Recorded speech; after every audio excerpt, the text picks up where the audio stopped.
Here's the question of the day. Are you playing towards purpose or are you playing not to lose? Welcome back, friends. This is your place for cutting-edge tools, exercises, best practices, and modern leadership strategies. Because when the world is changing, it's time to bring our leadership styles along for the ride.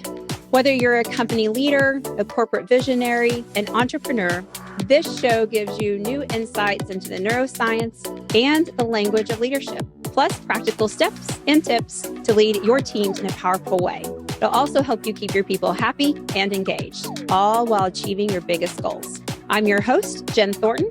I'm a talent strategist, a brain-based executive coach, speaker, and the founder of 304 Coaching. Now let's fix leadership. Do you have an idea or a topic we should discuss here together on Let's Fix Leadership? Send your ideas and your questions directly to me at hello@letsfixleadership.com. There are two ways to lead. One of those is leading towards purpose, towards vision, towards something. And then other people lead not to lose. And that may sound like no one leads or plays not to lose. But as we go through the episode today, I think you'll start to see how often we actually lead or play not to lose. So what does the difference look like? So when we lead towards purpose, we understand why we're doing something.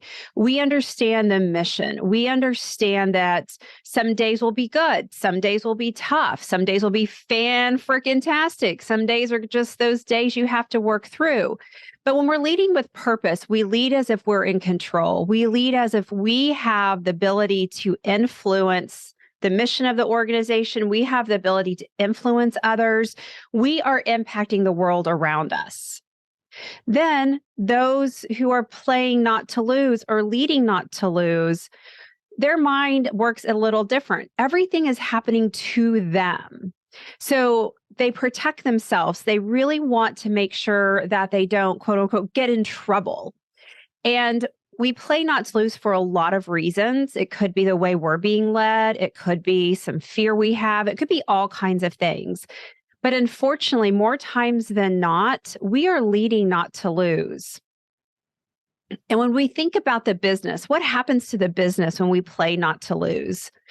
Well, we start protecting ourselves. So that could be, throwing others under the bus. That could be, setting someone up for failure. That could be not helping someone. We could start distancing ourselves from others, from our team, from our supervisor, from the mission.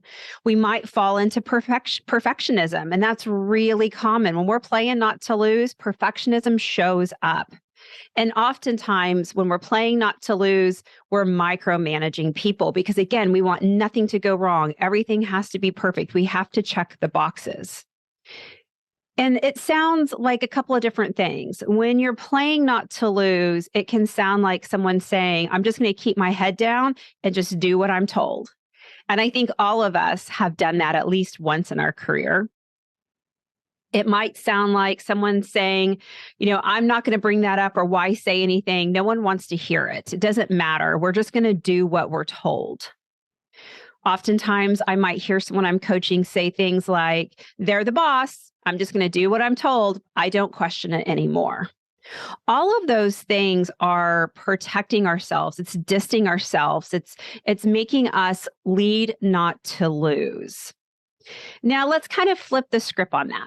What if we were leading for purpose? What does that do for the business? Well, obviously, if we're leading towards purpose and we're an influencer, we're in control, we're going to be more innovative. We're going to take more risk. We're going to understand the reason why and share that every day and work towards it. We're going to be more open-minded. We're going to feel more connected. And ultimately, we're going to be more confident because we know what we're going for. We know we are in control, and we know we have the power to influence and drive something forward. And what does that sound like? It could sound something like, I know this is difficult, but we will make a difference. We will figure this out. What ideas do you have? It's okay if no one else believes in us because we believe in ourselves. What about maybe something like give it a try and let's just see how it works? All of those types of statements tell you that someone is leading with purpose. They know where they're going. They know they have the ability to influence. They're not living in this fear of messing up, this fear of failure, this fear of not doing anything. They're not staying in the past, because when we're perfectionisms and we're distancing ourselves and we're protecting, we typically are staying in a very safe zone. But again, when we're saying things like, I know this is difficult, but we will make a difference, or, we're the first ones out in the market and we might get, some hecklers out there, but we're going to make a difference. And you'll see we got out of there first. And you can just see how those two sets of languages really start to tell you if someone is leading towards a purpose or someone leading not to lose. Let's take a quick break from the conversation.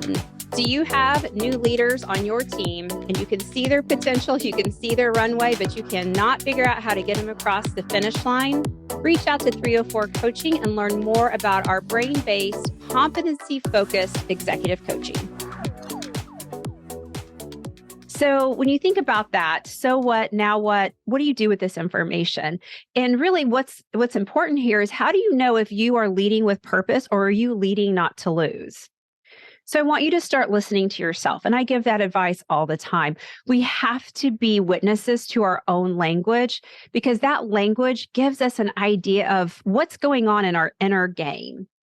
And that inner game is so important, especially at that higher level, executive level. It's no longer about skill sets. It's all about our thoughts. It's about that inner game. And so listen to yourself. Are you using protective language, or are you using language that's daring and exciting and innovative and pushing things? What are you thinking inside your head? Is it protective or daring? And then listen to yourself talk to your peers. Listen to yourself talk to your team. All of those conversations need to be leaning towards purpose language, because if you're telling your peers one set of narratives, and that could be around protecting or distancing, but you're trying to tell your team something else, it's not going to come together. Everything has to be towards purpose. The other good practice is to listen to those around you and listen to them talk. Are they talking in protective language, or are they talking in language towards purpose? And depending on who that is, you could really help them out. If that's a peer, it's so easy to jump on their bandwagon and start, leading not to lose with them, using language that is protective or perfectionism or micromanaging. But you can also make the decision to change the narrative with that peer and help them through it. Help them start to see, hey, I understand it's tough, but this is why we're doing it. What could we do to make today feel a little bit more of influence and not so much about, victims, so much about it happening to you. And when you start to think about your language, the language of others, the next thing you want to start to do is ask yourself, if you're in protective mode, if you are leading not to lose, whether it's in certain situations or across the board, you have to start asking yourself, why is that? It is going to be important for you to know. Is it the relationship you have with your supervisor? Then you need to have a conversation with them. Is it your balance is off and you need to find better balance, and you need to start having some conversations around that? You've got to dig down and find the root cause of why you are leading not to lose, because that root cause is something you can work with. It's something you can do something with and say, hey, here's a conversation I could have. Maybe I need to make some changes on my team. Maybe I need to just make some changes in my own inner game. Maybe I need to talk to a peer. I might need to talk to a coach. I might need to have a difficult conversation with a cross-functional business partner that is difficult for me to work with. No one knows what your root cause is, but when you know your root cause, you have all the power in the world to do something about it. So again, it's about understanding your own inner game, understanding, are you leading with purpose because it has so much positive impact on the business? Or are you leading not to lose and playing not to lose?